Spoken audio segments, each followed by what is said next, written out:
제목으로 은혜를 나누고자 합니다. 제자들은 이 땅에서 예수님이 이제 오셔가지고 제자들을 한 사람씩 불렀습니다. 그래서 제자들은 예수님의 부름을 받고 나선 후에 예수님이 행하시는 기적을 눈으로 직접 보았습니다. 예수님이 병을 고치시고 눈을 뜨게 하시고 눌린 자를 자유케 하시고 귀신을 내어 쫓으시고 죽은 자를 다시 살리시고 또 하루 종일 하나님 말씀을 선포하다가 수많은 군중들, 남자만 5천 명이면 부녀자까지 다 합치면 한 2만 명 되는 군중들을 그 자리에서 허허벌판 들판에서 기도하셔가지고 그들을 다 먹이시고 오병이어로 그리고 12광줄이나 되는 음식을 또 거두게 하시고 또 나중에 십자가에 못이 박히셔서 완전히 죽으시고 또 사흘 만에 다시 살아나시고 또 부활하신 예수님으로부터 또 제자들은 가르침을 받고 이제 마지막 승천하시면서 예수님께서 당부하시는 말씀이 있습니다. 바로 오늘 우리가 읽었던 말씀이에요. 이 정도로 예수님께서 하신 말씀을 직접 듣고 예수님이 그동안 해왔던 일을 다 눈으로 직접 보고 했다면은 그들은요, 우리같이 신학교를 나오지는 않았지만 그들만큼 제대로 사역을 할 수 있는 준비가 된 사람들은 없을 것입니다. 그런데도 제자들은 막상 하나님 나라의 일에 뛰어들지를 못하는 거예요. 예수님의 제자들은 여전히 불안해서 어쩔 줄을 몰라 하고 있었고요. 그냥 허둥지둥 되고 있었습니다. 이들은 예수님이 십자가를 지러 가실 때 다 도망을 가고 그중에 베드로는 예수님을 3번씩이나 부인하고 결국 주님은 십자가에 못 박히시고 다시 사흘 만에 부활하셨고 그리고 이제 주님의 부활 소식을 온 천하 만방에 전해야 되는데도 여전히 겁이 나고 무서워서 방에 모여가지고 벌벌벌 떨고 있는 것이었어요. 그들이 느낀 것은 우리는 우리 힘으로는 하나님의 일을 할 수가 없다는 것을 알았습니다. 그런 그들에게 부활하신 예수님은 다시 나타나셔가지고 같이 식사도 하시고 같이 여러 가지 말씀을 나누시는데 하나님 나라의 일에 대해서 많이 그들에게 가르쳐 주시면서 그리고 이제 40일이 딱 되었을 때 하늘로 올라가시는데 승천하시는데 오늘 우리가 읽었던 이 말씀을 하시는 것입니다. 예루살렘을 떠나지 말고 내가 너희들에게 해 주었던 말이 있지 않느냐. 아버지의 약속하신 것을 기다리라. 너희는 얼마 안 있다가 성령으로 세례를 받으리라. 성령이 너희에게 임하시면 너희가 권능을 받고 예루살렘과 온 유대와 사마리아와 땅끝까지 이르러 내 증인이 될 것이다. 이 말씀이 무슨 말씀이냐면요. 너희가 성령을 받지 않고서는 이 하나님 나라를 위해서 아무것도 너희는 할 수 없다. 그래서 주님은 그렇게 말씀하신 것이에요. 그래서 제자들은 그때부터 다 마가의 다락방에 모여가지고 그 120명이나 되는 사람들이 하나님께 기도했습니다. 뭘 달라고요? 성령을 부어달라고. 오직 이 기도만 했습니다. 성령이 우리에게 충만하게 임하게 해 주시옵소서. 그래야지 우리는 이 일을 할 수가 있습니다. 예수님도 생각하시기를 너희들이 나를 3년 동안 나를 따라다녔지만 그리고 내가 너희들에게 얼마나 기가 막힌 하나님의 말씀을 다 전했는데도 너희들은 그거 가지고 안 돼. 너희들은 성령을 받아야 돼. 그래야지 너희들이 하나님의 일을 할 수가 있는 것을 아셨기에 그렇게 말씀하셨고 제자들은 그래서 마가의 다락방에서 전심을 다해서 기도했습니다. 오순절 날이 되자 성령이 임했고요.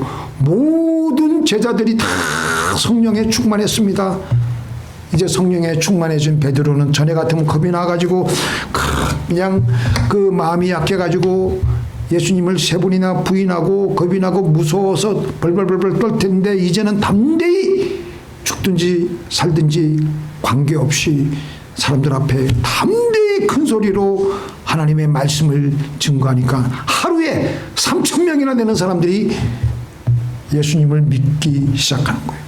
그들이 베드로의 설교를 들으니까 가슴이 뜨거워지고 얼굴이 후끈후끈 달아오르면서 내가 어찌할꼬 하면서 그냥 자기네들의 죄를 회개하기 시작하며 그렇게 수많은 사람들이 예수님께로 돌아오는 것이었습니다.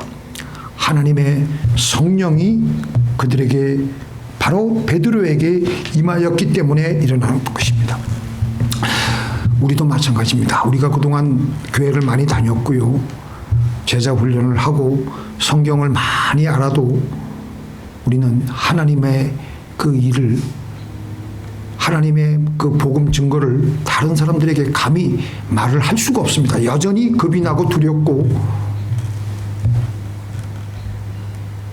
감히 할 수가 없는 거예요.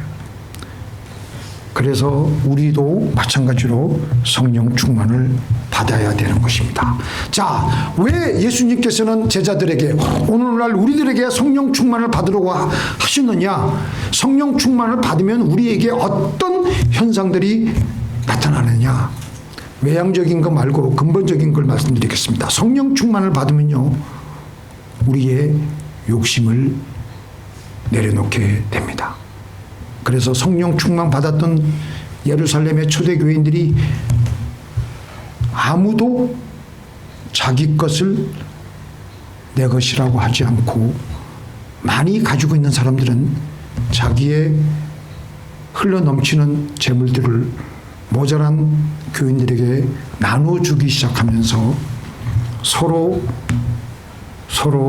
유무상통하는 그런 놀라운 삶을 살아가기 시작했습니다. 우리가 왜 사는 게 힘드느냐 하면요, 우리 자신의 자아의 욕심 때문입니다. 우리 욕심 때문에 우리는 들볶이며 삽니다. 그리스 신화에 탄타루스 왕이 있었습니다. 이 탄타루스 왕이 오래 영원히 살고 싶어가지고 어떤 음식을 먹으면 늙지도 않고 죽지도 않는다는 음식을 마침내 발견하였는데 그 음식이 누구의 것이냐면 제우스 신의 것입니다. 그런데 그 제우스 신의 음식이지만 살짝 그것을 훔쳐가지고 먹는데 제우스 신에게 바로 걸려버렸습니다. 그 죄로 그는 평생토록 형벌을 받는데 어떤 형벌을 받느냐면요, 눈에 두고도 목말라 해야 되고 목말라 하게 되고요, 눈에 두고도 음식을 못 먹고 배고파하는 그런 아주 끔찍한 형벌을 받게 됩니다. 목이 말라가지고 물잔을 이렇게 손을 딱 갖다 대면 물잔이 슥 이렇게 뒤로 물러 빠지는 거예요. 목은 말라가지고 지금 환장하겠는데 물잔이 쓱 뒤로 빠지니까 물은 못 먹고 물은 바로 앞에 있는데 못 마시니까 사람 환장하지 않겠어요? 그 다음에 배가 고파가지고 이 나무들 그 수없이 그 열매가 달린 그 과실수에 가가지고 열매를 아주 기가 막힌 맛있는 그 과일을 따먹으려고 하는데 그 과일이 따지지가 않고 헐헐 하늘로 날아가 버리는 거예요. 눈에 보이는데 마시고 싶은데 먹고 싶은 것을 하나도 입에 넣을 수가 없는 고통을 이 탄타루스 왕이 평생 그 고통에 시달리는 겁니다. 그래서 이 탄타루스 왕은 하나의 이게 물론 신화죠. 근데 이 신화 때문에 생긴 영어 단어가 바로 텐터라이징이라는 단어인데 그게 무슨 뜻이냐면 감질나고 애간장을 태우는 이라는 뜻입니다. 눈에 빤히 보이는데도 마시지도 못하고 먹지도 못하고 들어오질 않으니까 배는 고프고 목은 마르는데 여전히 눈앞에 있는데 마시지 못하고 먹지 못하니까 얼마나 사람이 환장하지 않겠습니까? 우리의 인생길에서 우리가 얻으려는 것들을 우리는 내 속에 넣어서 내 갈증과 배고픔을 채우려고 하지만 채워지지 않는 거예요. 뭔가가 공허합니다. 그래서 우리 안에 있는 욕심이 계속해서 다른 것으로 자꾸만 채우는데도 채워지지가 않고 이 탄타루스 왕처럼 계속 영혼은 계속 목이 마르고 계속 배가 고프니까 사람 환장하는 거 아니겠습니까? 그런데 우리는 하나님의 형상대로 지음받았기 때문에 우리 안에 하나님이 들어와야 온전히 채워지게끔 되어 있습니다. 근데 우리는 이것을 안 믿는 거예요. 다른 것으로 탄타루스 왕처럼 이거 먹으면은 이걸 내가 가지면은 내 영혼이 채움을 받겠고 내 영혼의 목이 마르지 않겠고 내 영혼이 배가 고프지 않겠다라고 생각하고 계속해서 그러는데 그걸 가지고 있다고 본들 내 영혼은 여전히 배가 고프고 내 영혼은 여전히 목이 마른 겁니다. 그래서 예수님께서는 우리에게 더 이상 목마름이 없고 부족함이 없는 우리에게 가장 필요한 것을 채우라고 하셨던 것입니다. 자, 제가 읽어드릴게요. 너희가 악할지라도 좋은 것을 잘 한번 보세요. 제가 혼자 읽을게요. 좋은 것을 자식에게 줄 알거든. 하물며 너희 천부께서 구하는 자에게 성령을 주시지 않겠느냐. 자, 이 말씀 예수님이 친히 하신 말씀이에요. 우리에게 가장 좋은 것, 그게 뭐예요? 성령이에요, 성령. 너희가 악할지라도 좋은 것을 자식에게 줄 알거든.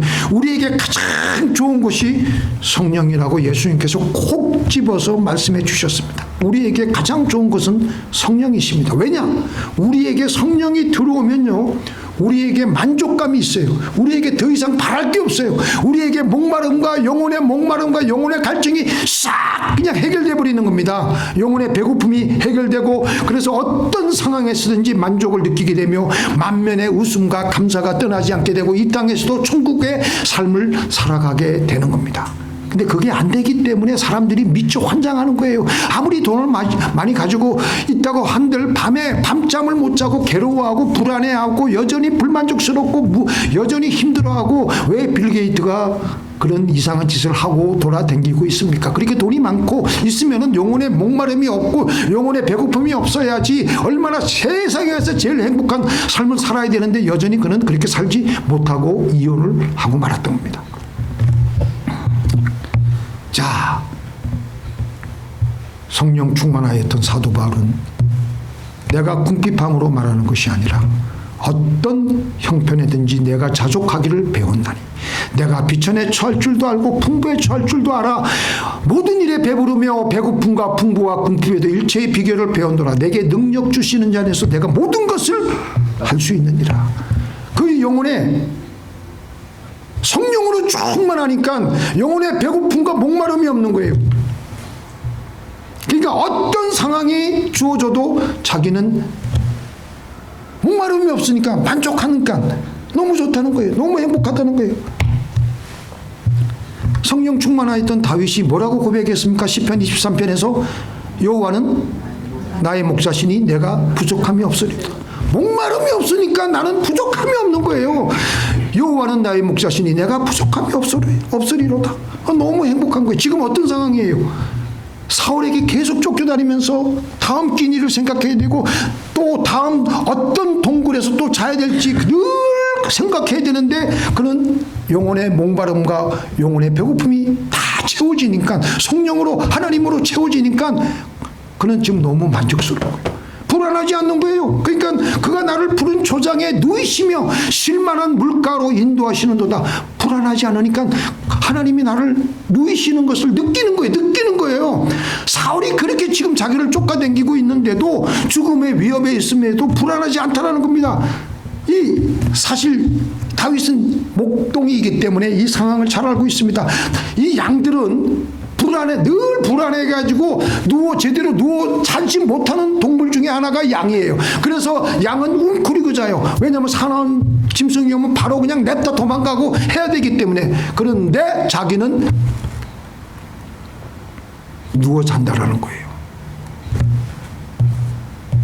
왜냐하면 하나님이 나와 함께 하시니까, 하나님의 성령이 나를 가득히 채우니까, 목마름이 없으니까, 배고픔이 없으니까 만족스러운 거예요. 그 시시각각으로 다가오는 사울의 추격이 있을지라도 그 상황 속에서 그는 평안하고 만족하고, 바울이 말한 것처럼 나는 자족하다. 내가 모든 것을 할 수 있다는 것은 내가 모든 것에 내가 만족을 느끼며 행복을 누린다라는 것입니다. DNA, 제가 한 10년 전에 칼리지 다니면서 애나토미를 공부했는데, DNA가 우리 세포의 그 조직 속에 있습니다. 그래서 그 세포가 영양분을 섭취하면 DNA 안에 있는 그 지도, 계획대로 그 세포가 자라게 되고 성장하게 되고, 기능을 그렇게 DNA에 있는 계획대로 기능을 띠게 됩니다. 마찬가지로 우리 온 존재의 DNA는 영입니다. 영. 내 안에 어떤 영의 DNA가 들어차 있느냐에 따라서 우리는 그렇게 생각하고 그렇게 느끼고 그렇게 살아가게 됩니다. 내 안에 DNA가 악령으로 차 있고 어둠의 영으로 차 있고 더러운 영으로 차 있으면 모든 것을 어둡게 생각하게 되고, 원망과 불평을 하게 되고, 더럽게 생각을 하게 되고, 사는 게 지긋지긋하게 느껴지게 되고, 지옥의 삶을 살아갈 수밖에 없게 되는 것입니다. 그런데 우리 안에 성령으로 가득 들어차 있게 되면, 성령은 우리에게 뭐라 그러셨죠? 우리 예수님께서 뭐라 그러셨어요?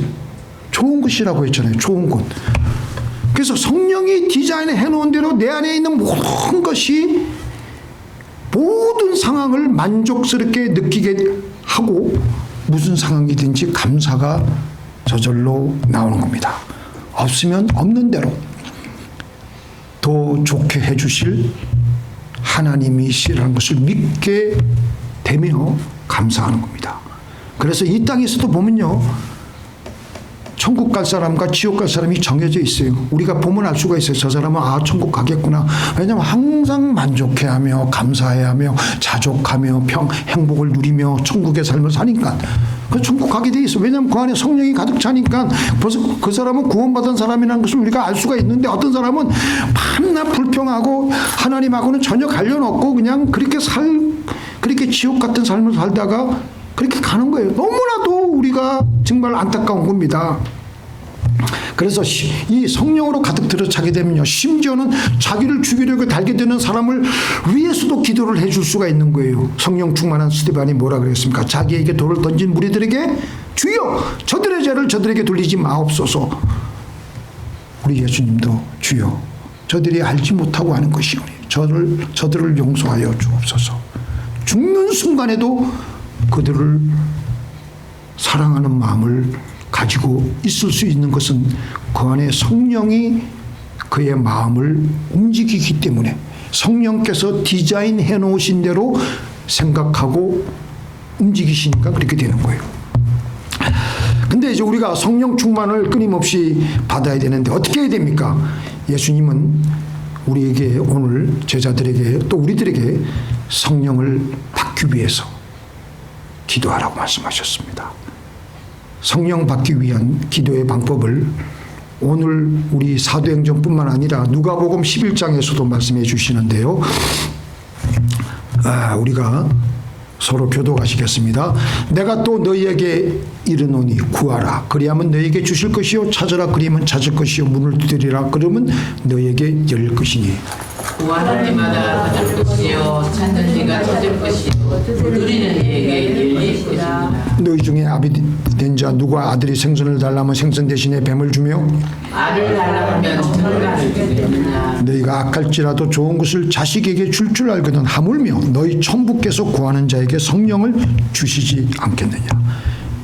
우리가 흔히 구하고 찾고 두드리라는 것은요, 우리의 어떤 육신적인, 물론 그것도 있지만 기본적으로는요, 근본적으로는요, 예수님이 그 말씀을 하실 때는요, 성령을 그런 식으로 구하라는 겁니다.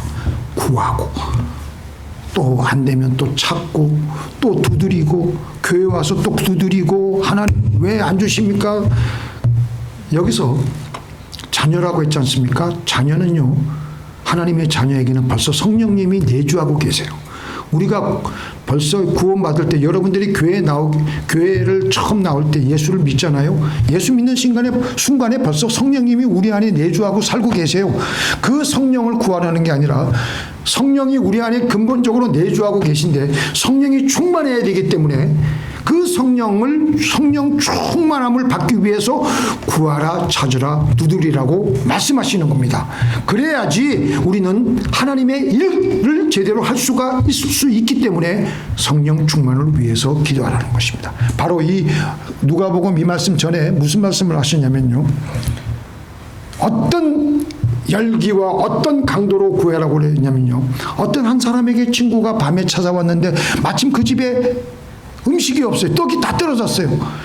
지금 자기 집에 찾아온 그 친구에게 뭔가 음식과 떡을 대접하고 여러 가지 음식들을 대접해야 되는데 자기 집에는 아무것도 없어가지고 할 수 없어서 그 옆집에 있는 이웃 자기 다른 친구에게 가서 사정을 얘기하고 했는데도 문간에서 문도 안 열어주고 우리 지금 다 밤에 지금 10시 반에 당신이 찾아왔는데 우리 지금 침대에 다 들어가고 이불 다 덮고 지금 불 다 끄고 자고 있는데 당신이 이렇게 와가지고 이렇게 떡을 달라 그러고 음식을 달라 그러면 우리가 어떡하느냐. 내일 아침에 오시오. 내일 아침에. 그래도 계속 문간을 요즘 같으면 폴리스 신고해가지고 아마 그 사람 잡아가라 그럴 거예요. 그런데도 예수님은 그 예를 드신 것은요, 수단과 방법을 가리지 않고 성령을 달라고 아버지 그 떡을 주시옵소서, 떡을 좀 줘요, 떡을 좀 줘요. 그래서 예수님이 뭐라고 말씀하셨냐면요, 친구라서 주는 게 아니라 하도 괴롭히니까 강청하니까 내가 준다. 아이고 그냥 지긋지긋하다. 그럴 정도로 우리가 하나님의 귀를 귀찮게 해서라도, 그러면은 하나님은 귀찮게 여기지 아니하신다는 거예요. 그러니까 그렇게 해서라도 성령을 구하라는 것입니다. 그러면은 반드시 내가 너희들에게 성령을 주겠다고 하십니다. 자, 그렇게 해서 다시 성령의 능력을, 성령 충만을 받게 되면 어떤 일이 일어납니까? 본문 오늘 8절에 보니까 8절에 뭐라고 돼 있어요?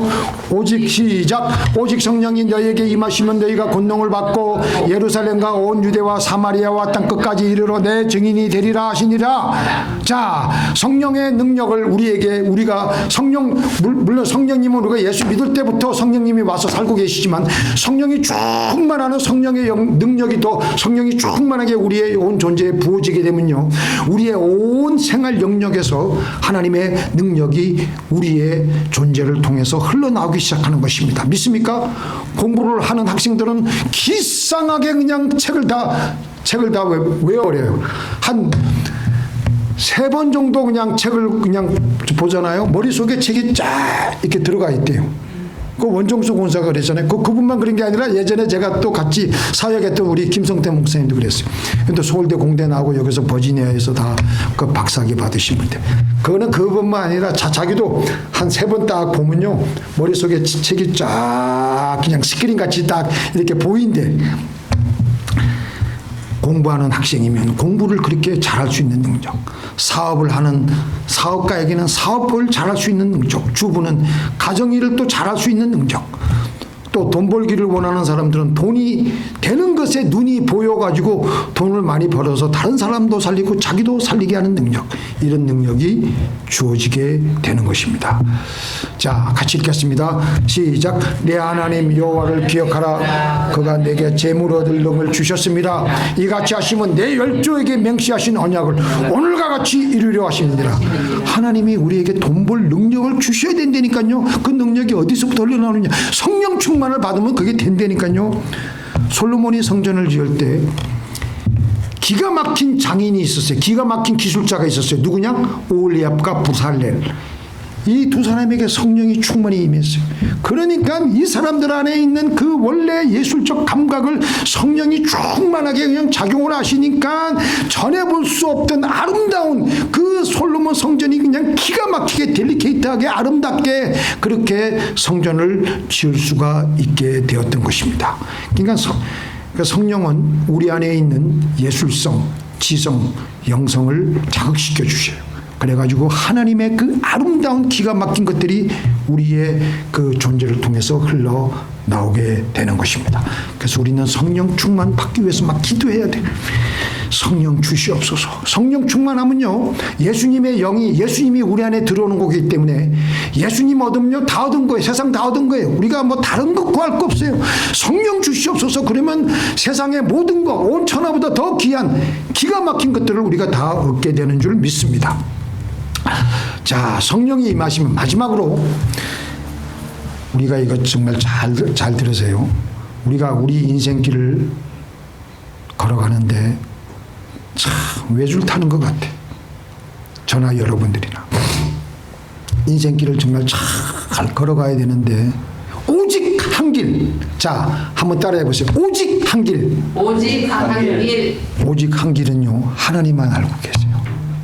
요새 인공지능 탁 해면 어떻게 하는 게 가장 좋은 방법이냐 그러면 탁 해가지고 쫙 나오는데 인공지능보다도 몇 천 배 비교할 수 없을 만큼 더 기가 막히신 하나님이 오직 한 길 우리에게 보여주시고 인도하세요. 앞은 안 보이고 어디로 가야 될지 모르고 그럴 때 성령은 우리를 가장 좋은 오직 한 길로 그 길로 잘 인도하여 주십니다. 그래서 우리가 살아가는 그 인생길이 처처에 지뢰받치고 처처에 시험거리고 그 길을 쫙 이렇게 인도하게 해주세요. 그 길이 가장 좋은 길이에요. 근데 그 말씀이 그대로 있는 성경 구절이 있어요. 제가 한번 여러분들 잘 한번 제가 읽어드릴 테니까 한번 잘 한번 보세요. 그러므로 나의 사랑하는 자들아, 너희가 나 있을 때뿐 아니라 더욱 지금 나 없을 때에도 항상 복종하여 두렵고 떨림으로 너희 구원을 이루라. 우리가 이제 예수 믿고 구원 얻었잖아요. 근데 이제 천국 가기 전까지 매일매일 성화의 구원을 또 얻어야 되니까 그 구원을 이루라는 건데 그 구원을 어떻게 해야 돼? 우리가 어디로 가야 될지 모르니까 복종하여 두렵고 떨림으로 너희 구원을 이루라. 자, 13절. 너희 안에서 행하시는 이는 하나님이시니. 너희 안에서 행하시는 이는 누구라고요? 행하시는 하나님이 누구시라고요? 성령님이세요. 성령님이 자기의 기쁘신 오직 한 길을 우리에게 보여주시는데 소원을 두고 행하게 하세요. 그리고 그 길은 모든 일을 원망과 시비가 없이 하게 하고요. 이는 너희가 흠이 없고 순전하여 어그러지고 거스리는 세대 가운데서 하나님의 흠 없는 자녀로 세상에서 그들 가운데 빛들로 나타내게 하십니다. 믿습니까? 그러니까 우리가 살아가는 인생길이 얼마나 복잡하고 시험거리고 잘못 말하면 그냥 처쳐요. 잘못 내딛으면 그냥 처쳐요. 여기서 그냥 길이 그냥 얻어막히고 저러막히고 그러는데 너희 안에서 행하시는 이는 하나님이시니 성령님이 자기의 오직 한 길 그 기쁘신 뜻을 위하여 너희에게 소원을 둔다는 건 뭐예요? 우리에게 보여주신다는 거예요. 그리고 그 길로 그렇게 가면은 원망과 시비가 없이 할 수가 있고, 그래서 성령님은 어떤 분이시냐면 보혜사꽃, 시작. 보혜사꽃 아버지께서 내 이름으로 보내실 성령 그가 너희에게 모든 것을 가르치시고 내가 너희에게 말한 모든 것을 생각나게 하시리라. 자, 너희에게 모든 것을 가르치신다고 하셨어요. 그래서 우리가 성령님이 우리를 어떻게 인도하시냐면 우리가 기도하면서 성령님이 쫙 소원을 주세요. 그러면은 그 길대로 쫙 가게 되면은 하나님께서 원망과 시비가 없이 시험을 당하지 않게 하시고 다른 사람을 또 허투도 안 주면서 쫙 기가 막히게 가면서 마지막 결과가 뭐냐면은 흠이 없고 순전하여 어그러지고 거스리는 세대 가운데서 어그러지고 거스리는 세대가 우리가 살아가는 세상이 정말 매줄 타기보다 더 어렵고 힘든 세상 속에서 너희가 그들 가운데 빛들로 나타날 수가 있다는 것입니다. 믿습니까? 자, 기도하시겠습니다.